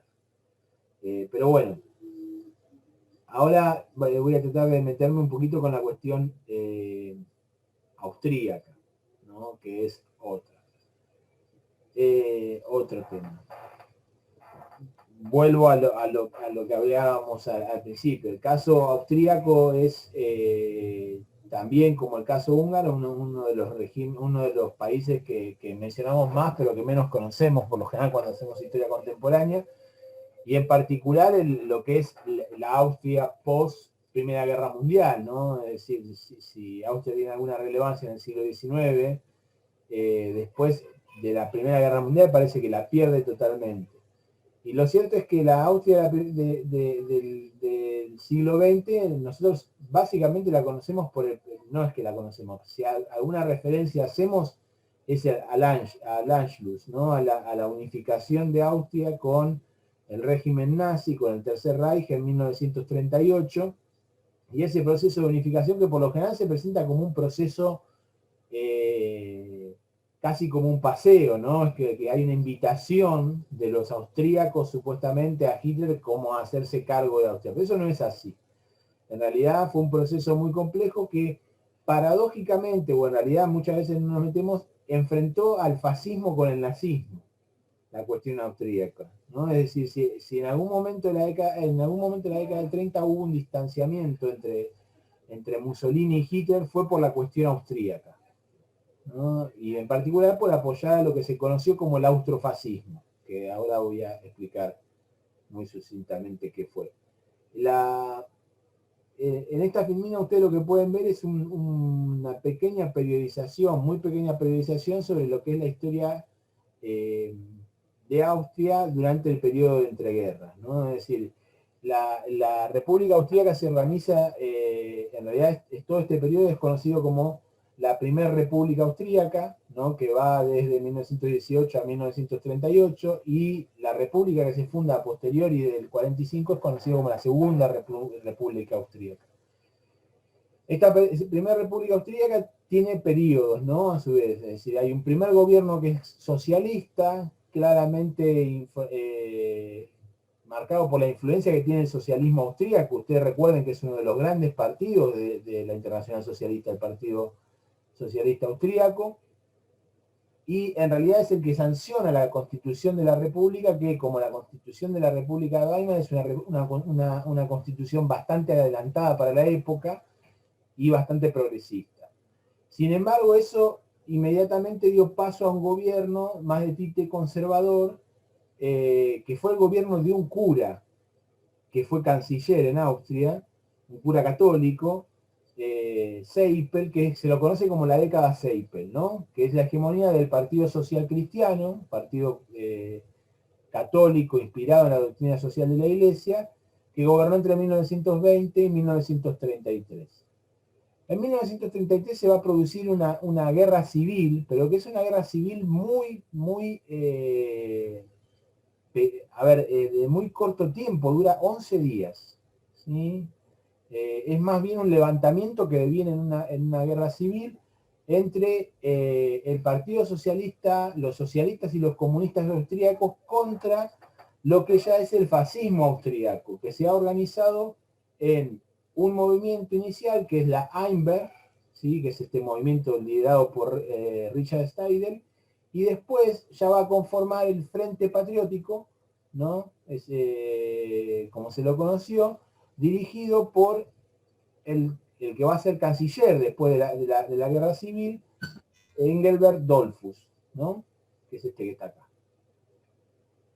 Este Frente Patriótico está inspirado básicamente en el fascismo italiano, no tanto en el nazismo alemán, más bien casi nada en el nazismo alemán. De hecho, son estos militantes del Frente Patriótico, este partido, en realidad son opuestos a la idea de una unificación con Alemania. A tal punto que el canciller Dollfuss se entiende más con Italia, con la Italia de Mussolini, que en realidad históricamente había sido el enemigo de Austria. Es decir, si había habido un enemigo de Italia, era Austria, ¿no? Ahora, ya en el año 33 se organiza en Austria un partido nacional socialista, un partido nazi austríaco que empieza a enfrentarse y a desestabilizar a este Frente Patriótico que gobierna en ese momento. En 1934 van a intentar los nazis austríacos, dirigidos por Arthur Seyss-Inquart, hacer un golpe de Estado que fracasa, que se conoce como el golpe de julio de 1934, pero en el cual asesinan a Dollfuss, ¿no? al canciller. Alemania se trata de despegar de cualquier implicancia en el hecho. Nos dice que fue una acción que tomó por su cuenta el partido nazi austríaco, que ellos no tuvieron nada que ver, cosa que era obviamente mentira, para evitar un conflicto internacional mayor.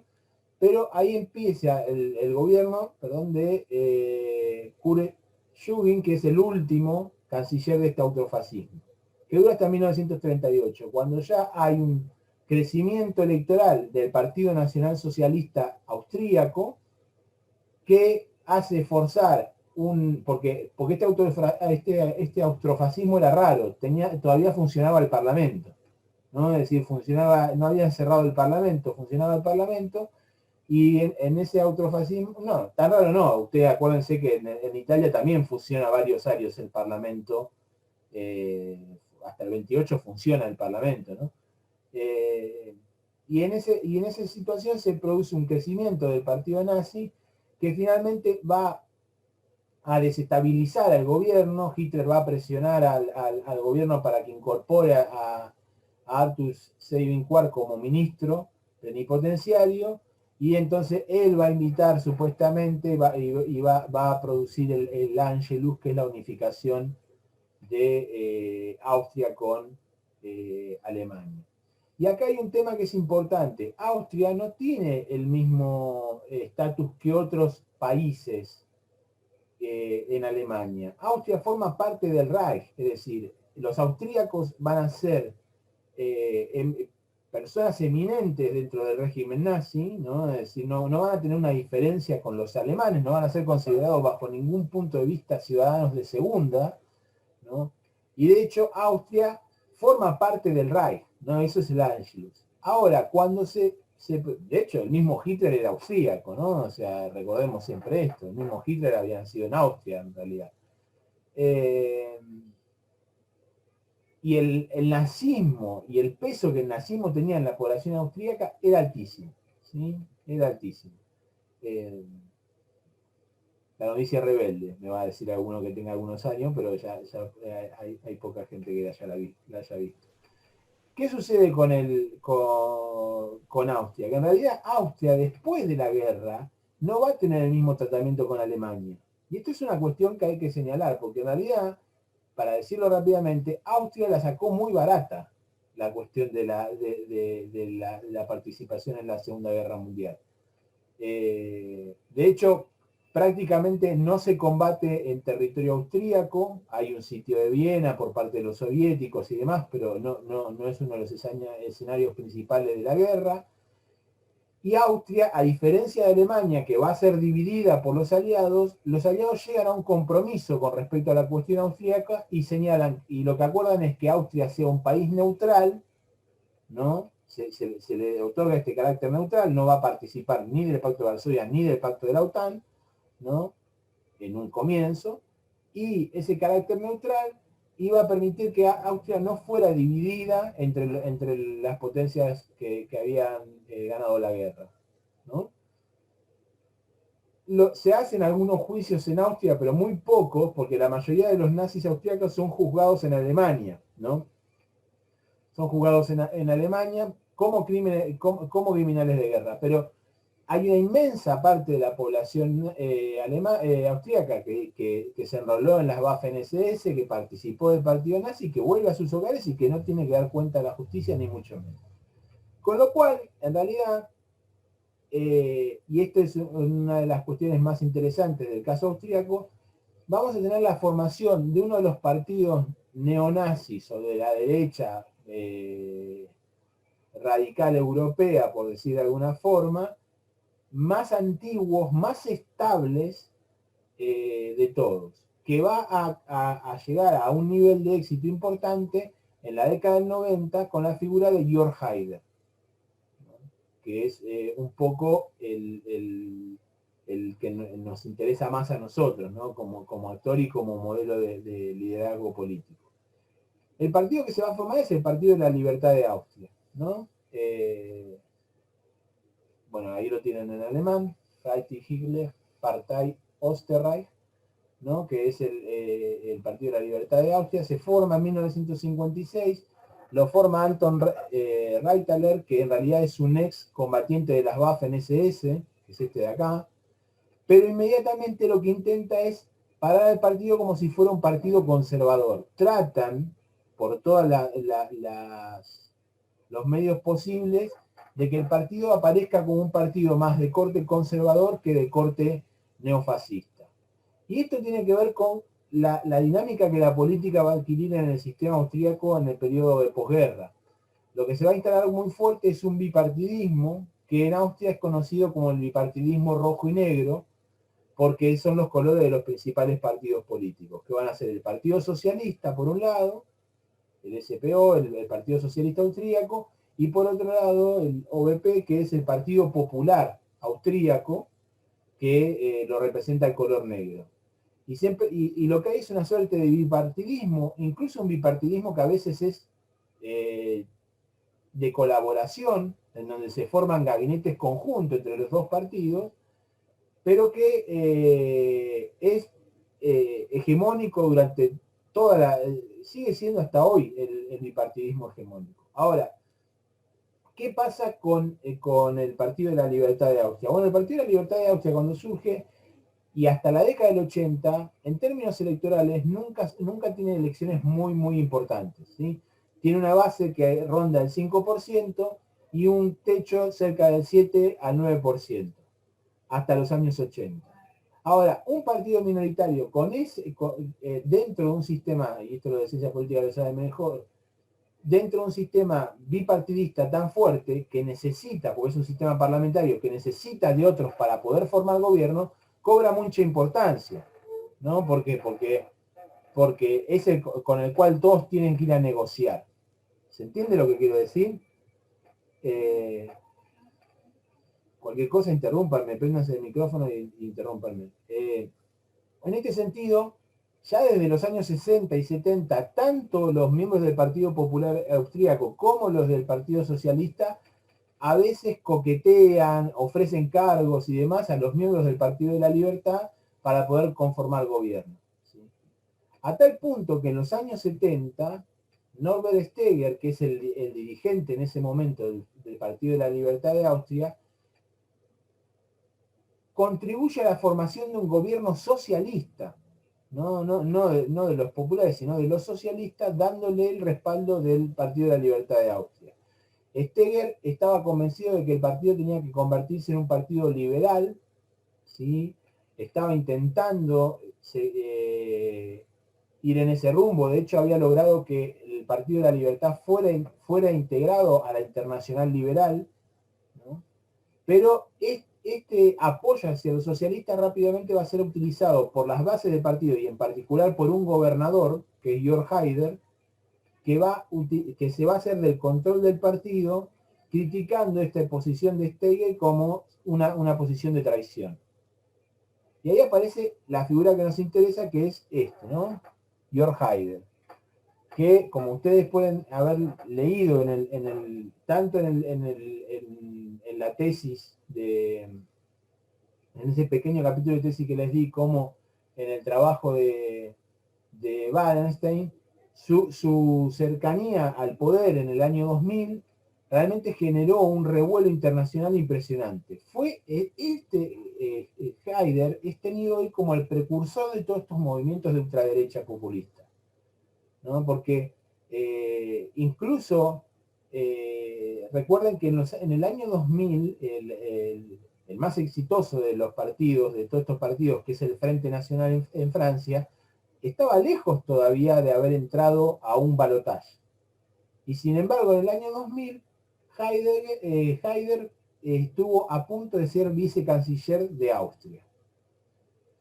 ¿Qué sucedió? Bueno, Haider básicamente es un tipo muy joven, muy carismático, extremadamente carismático, ¿no? Un tipo muy carismático, desde su trato con las personas, desde el manejo de las cámaras, desde el manejo del marketing político, ¿sí? Hacía sus campañas electorales con la música, la de Eye of the Tiger, ¿la conocen? La música la de Rocky, ¿no? Y era toda una parafernalia muy bien plantada desde el marketing político, Pero Heidegger tiene una base social que es clara. Bueno, Heidegger, en primer lugar dije Heidegger, perdón. Heidegger, me confundí de nazi. Heidegger tiene una base social muy clara que es una provincia, que es Carintia, la cual él va a ser gobernador en 2 ocasiones. Carintia es una provincia del sur de Austria que limita con Eslovenia y donde hay una fuerte minoría eslovena. Y él va a ser reconocido a nivel federal porque él se va a oponer a la política del gobierno federal de reconocer el derecho lingüístico de esa minoría eslovena y se va a dedicar a arrancar los carteles de tránsito que están en los 2 idiomas y poner solo los carteles en alemán. No es ese tipo de política. A su vez, cuando es gobernador en el Parlamento de Carintia, va a decir que la mejor política social para los trabajadores se tuvo durante el Tercer Reich, ¿no? Va a decir que los campos de concentración en realidad eran campos de detención, suponiendo que aquellos que pasaban por los campos de concentración habían protagonizado o habían hecho algún delito. Y particularmente lo que va a generar mucho revuelo es el tema de que él va a participar activamente de los actos de los veteranos de las Waffen-SS que todavía en los años 80 se hacen en Austria, ¿no? Y él es un activo participante de esos actos, de hecho habla en muchos de esos actos, ¿no? Ahora, en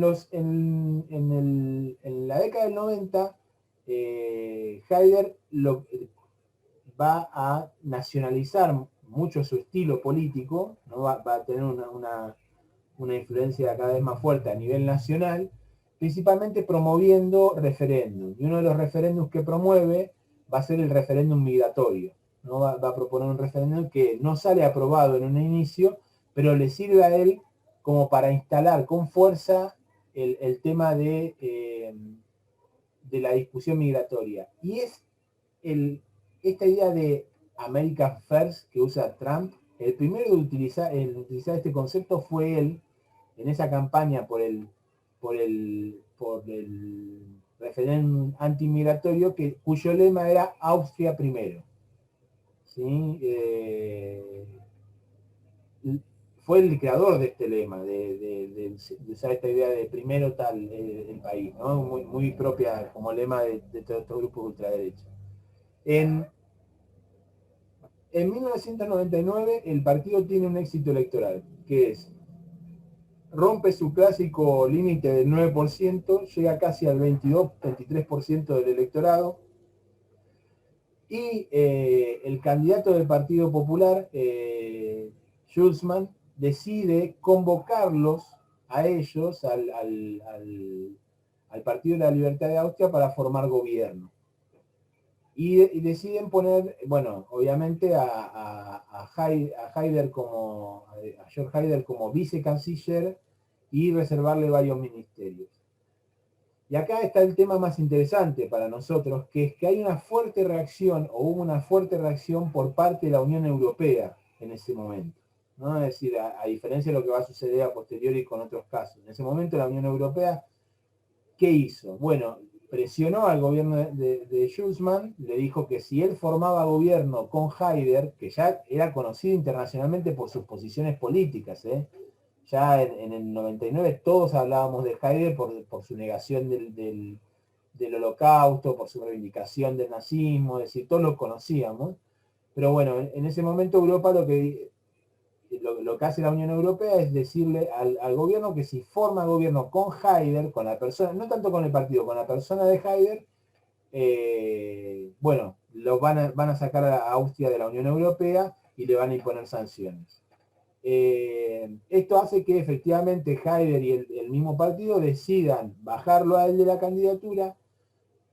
Igual se quedan con el cargo de vicecanciller, pero se lo van a dar a una mujer, a Susan Reis, que es una de las mujeres del partido, ¿no? De las líderes del partido. Y ahí empieza un periodo complejo, porque en ese mismo año Haider había perdido la gobernación de Carintia y se había quedado sin ser vicecanciller y sin ser gobernador. Lo que hizo Haider inmediatamente en el 2002 fue tratar de ganar de nuevo la gobernación, que la ganó, y empieza una disputa interna al interior del FPO, del partido, ¿no? ¿Por qué? Porque él dice que el partido, y de hecho es lo que sucede,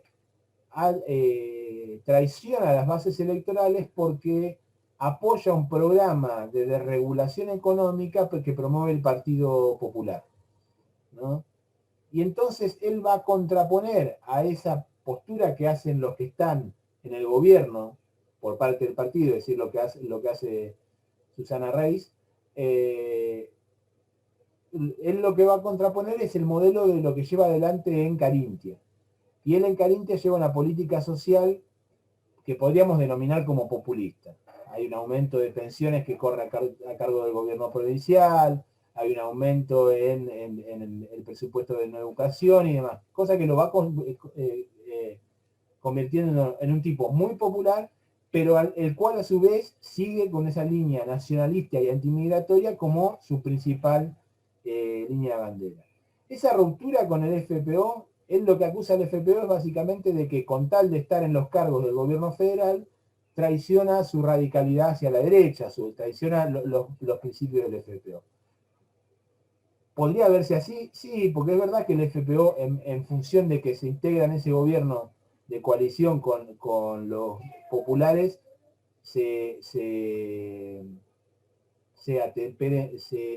deja su radicalidad de lado.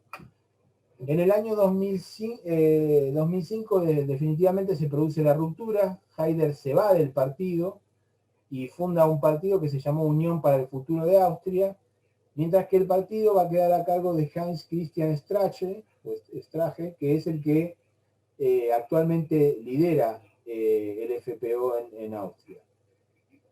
¿Qué pasó con Haider? Bueno, Haider tuvo un final un poco inesperado. Murió en un accidente automovilístico en el año 2008.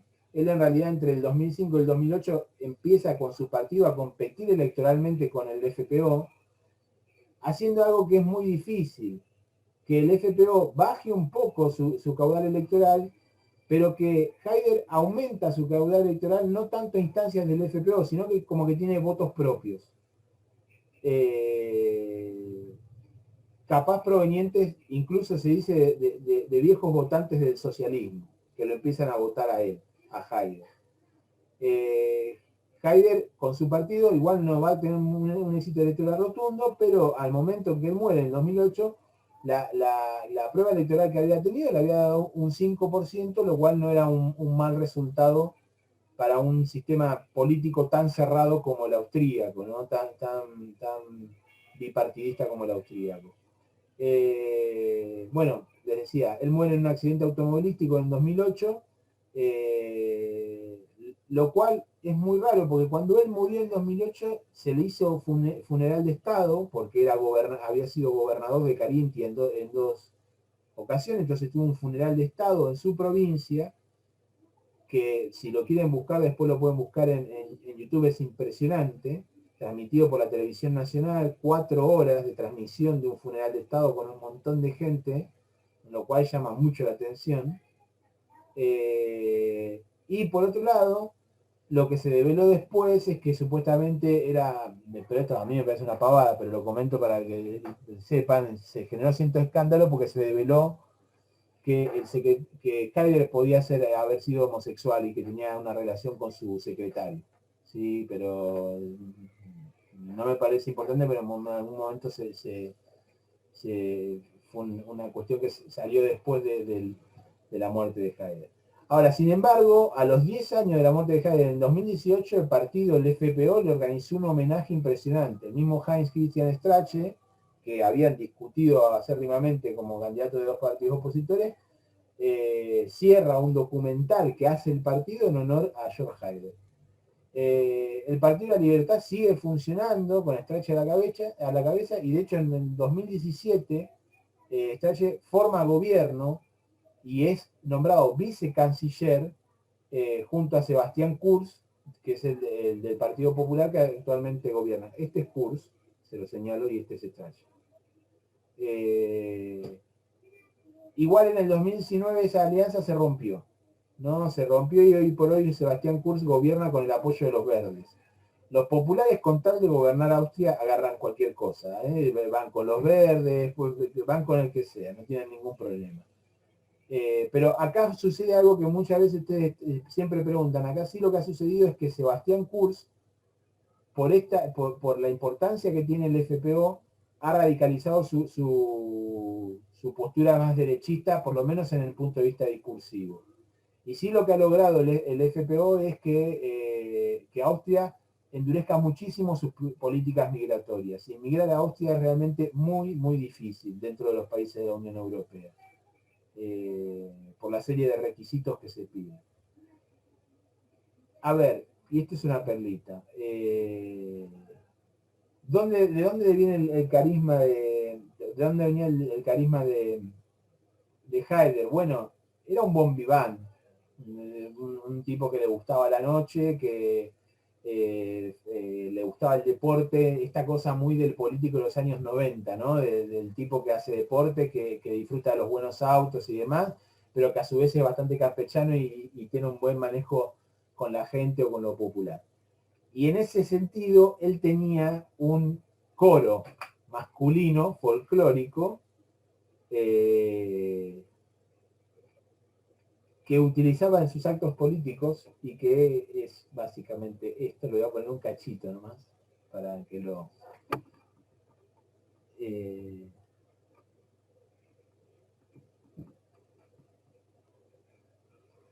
vean.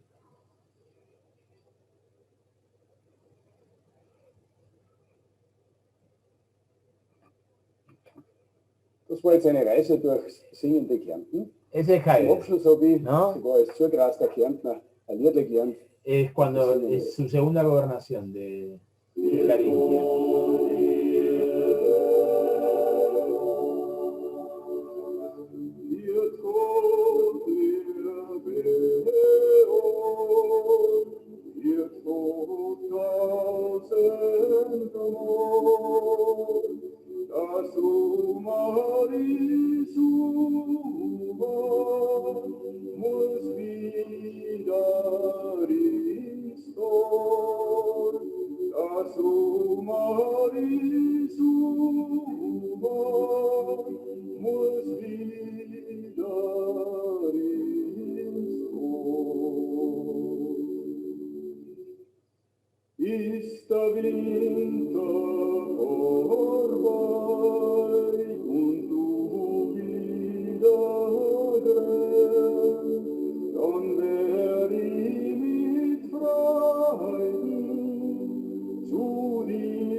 Bueno, ya es mucho.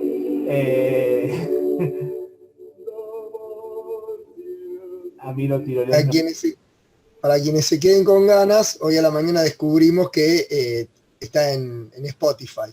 Así que lo buscan y ahí escuchan su discografía. Y la pueden ver en contrapunto con estos videos con La novicia rebelde. Bien. Bueno, más allá de que a uno lo tirolee le puede gustar o no le puede gustar, eso que gusto de cada uno. Después se quejaban de que Chávez te cantaba una guayabera, te cantaba una... No, o sea, y todo.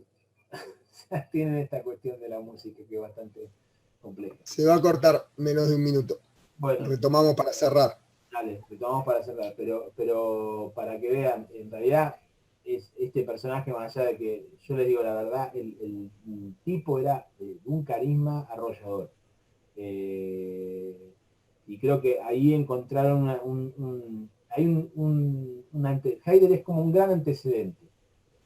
Es un tipo que maneja muy bien lo que para en su momento son las nuevas técnicas de comunicación. Estamos hablando de los 90, para ustedes la prehistoria, para mí mi adolescencia.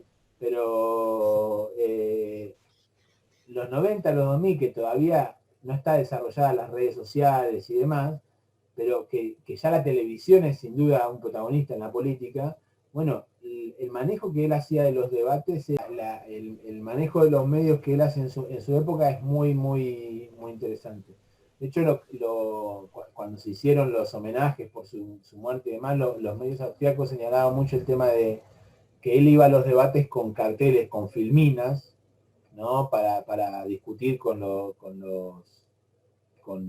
sus opositores acerca del presupuesto y demás, y era una cosa que como que descolocaba mucho, ¿no? La utilización de ese tipo de cosas y de cómo él utilizaba, por ejemplo, la participación en fiestas, en cervecerías o en festivales, como él estaba muy atento a toda esa cuestión para hacerse mostrar públicamente.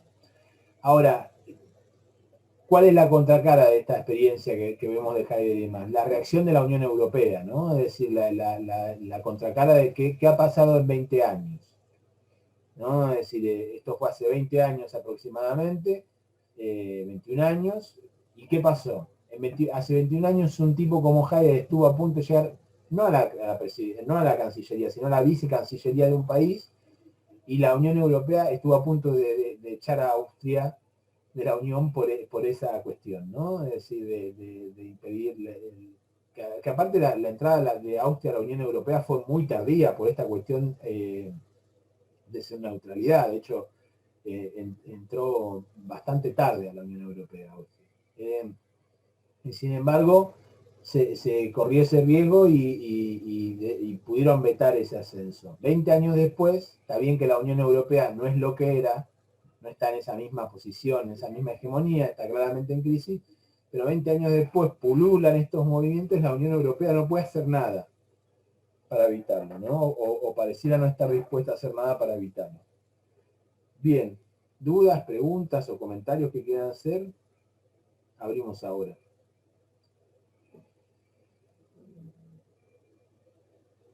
No.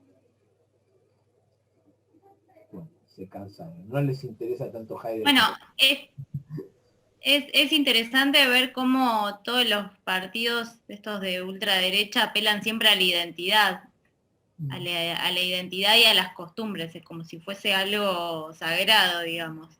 Y bueno, acá en el último que vimos, está bien, el canto tirolés es medio raro, pero apela a eso también, ¿no? A la identidad. Sí, esa es una canción folclórica de Carintia, que es como Dios salve a Carintia, algo así, sería traducido. Sí, es totalmente... A ver, hay dos documentales más sobre Heidegger que yo no puse pedazo ni nada porque están en inglés y el otro está en alemán. El que está en inglés se llama de Heidegger Austria Reise, el ascenso austríaco de Heidegger, que es del 2000, que lo pueden encontrar por las redes y demás. Y es muy interesante porque en realidad es un informe periodístico, ¿no? Y en ese informe periodístico lo que vos ves es que Heidegger, más allá de su ayornamiento como figura, es decir, tipo moderno, carismático, que baila música electrónica, o sea, que no tiene ningún tipo de problemas con eso, sin embargo, respeta a rajatabla la identidad tradicional. Y él jugó mucho con esa cuestión. Y es muy interesante porque el Heidegger, cuando lo midieron electoralmente, juntaba votos de los viejos y de los muy jóvenes. Lo cual hablaba de esa cosa muy dual que tenía al apuntar a ambos grupos, ¿no? De hecho, en el partido, en el FPO, él promovió toda una generación de jóvenes, le decían los pibes, sería traducido como los pibes de Heidegger, los mocosos de Heidegger, que eran todos adolescentes, tipo de 18 o 20 años, que terminan en la conducción del partido. Igualmente es como una constante en las ultraderechas captar eso, los jóvenes como antisistema y la gente muy mayor, más conservadores. Sí, puede ser. Uno tiende a pensar que es más más del voto de los grandes, ¿no? Porque como que los jóvenes son otro tipo de voto, pero no, está ahí, está clarísimo. Pero sí, la cuestión identitaria para él fue fundamental. El hecho de que el hecho de sus padres fueron militantes nazis, ¿eh? Es decir, sus dos padres fueron militantes nazis. Y el hecho de que él hiciera esa reivindicación constante de los excombatientes austríacos, que en realidad son de las Waffen-SS, ¿no? Es decir, eran de los cuerpos auxiliares de la Wehrmacht, es algo que él nunca pidió disculpas alguna vez a la comunidad judía por algunos dichos y demás, pero nunca renegó de esos actos. Y los hizo siempre en su provincia.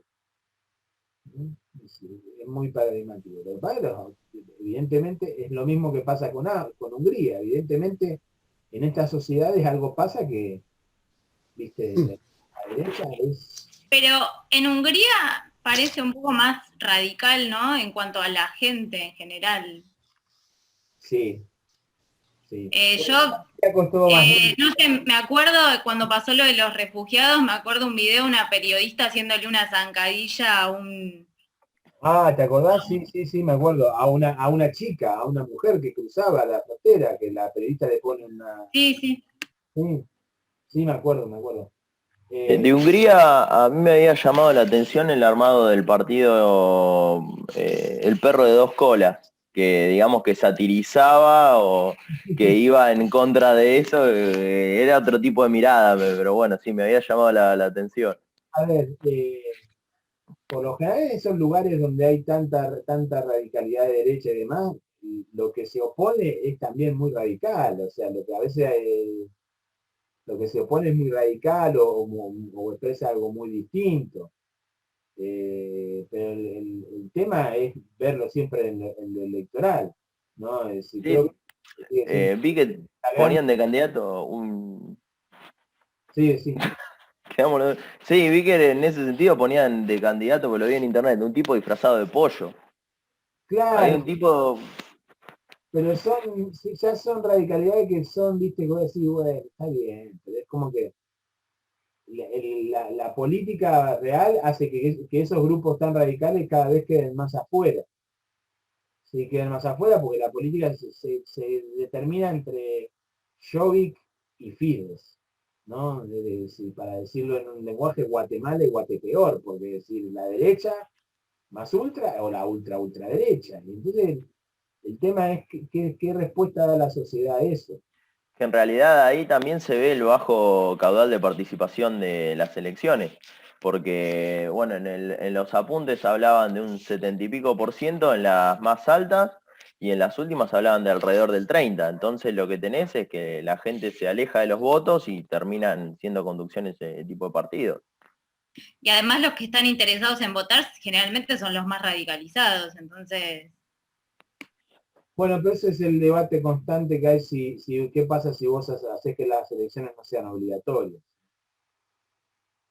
O sea, cuando vos decís, pero yo no sé, en la Argentina en teoría el voto es obligatorio y sin embargo ha bajado la participación electoral en los últimos años.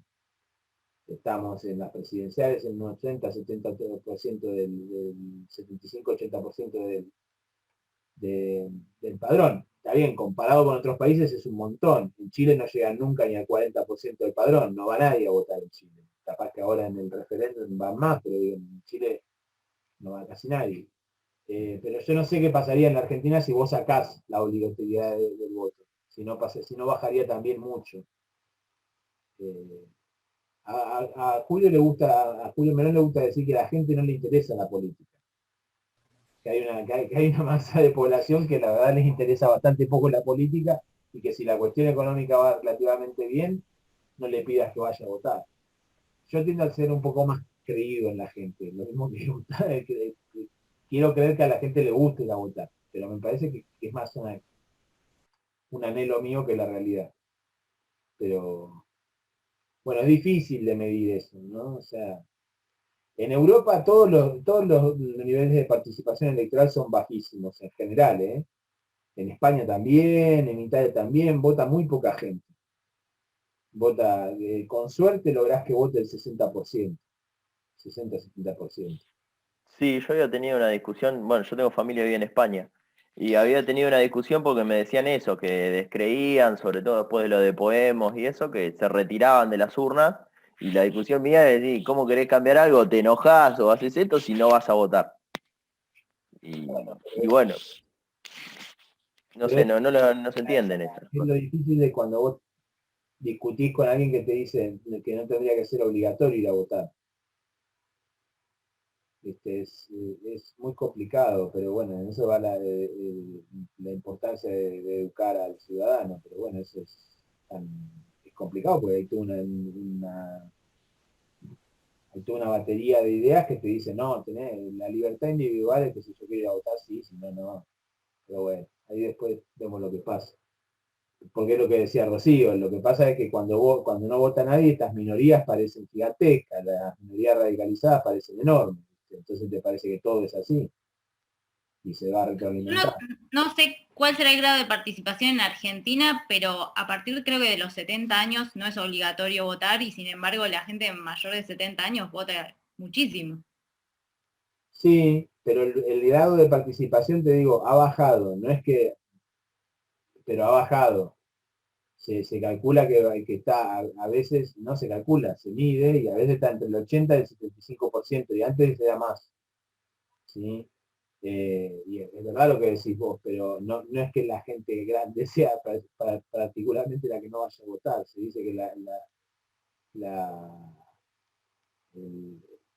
abstención electoral o el no ir a votar es más bien de otros grupos etarios, de los jóvenes. Y eso que nosotros ahora incorporamos a todos los pibes de 16 años que también pueden ir a votar, ¿no? Con lo cual el padrón se agrandó muchísimo. Pero eso es ingeniería electoral. Pero digo, en el caso de la Argentina sí tenemos una participación activa. Esperemos que sí.